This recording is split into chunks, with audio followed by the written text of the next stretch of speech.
योगी जी, इसके बावजूद 2024 के चुनाव में आप लोगों ने 400 पार का, एनडीए ने 400 पार का नारा दिया, मगर ऑपोजिशन ने संविधान बदलने की बात जो कही, वो कहीं ना कहीं कुछ ना कुछ हद तक थोड़ी चिपक गई। और आप यूपी में अगर लें तो उम्मीद थी कि 2019 से भी ज़्यादा आंकड़े आएंगे, मगर आप लोग 33 सीटों में सिमट गए। क्या लगता है, क्या हुआ, कहाँ गलती हो गई? देखिए,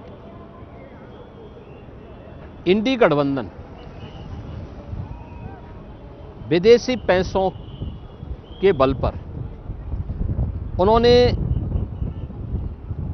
इतना दुष्प्रचार किया है। किसी ने संविधान बदलने का दुष्प्रचार किया, किसी ने आरक्षण समाप्त करने का दुष्प्रचार किया, किसी ने कोई अन्य दुष्प्रचार किया। तमाम प्रकार का दुष्प्रचार करते करते इन लोगों ने सोशल मीडिया प्लेटफॉर्म का और डिजिटल मीडिया का भी दुष्प्रचार का माध्यम बना करके इन्होंने उस समय जो कुछ भी दुष्प्रचार किया था, जनता को चुनाव के बाद उसका एहसास हो पाया। और आज आप देख रहे होंगे फिर से जनता जनार्दन उनको जवाब दे रही है। अभी हरियाणा का चुनाव हुआ था,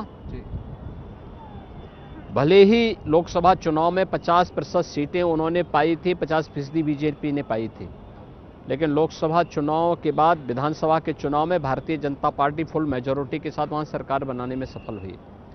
महाराष्ट्र के अंदर उन्होंने उस समय सफलता प्राप्त की थी, लेकिन विधानसभा चुनाव में फिर से भारतीय जनता पार्टी ने वहां फुल मेजॉरिटी के साथ सरकार, एनडीए की सरकार बनाने में सफलता प्राप्त की।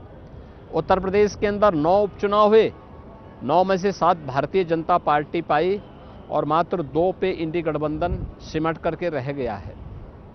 ऐसे ही अन्य क्षेत्रों में भी इस प्रकार के परिणाम सामने आए हैं।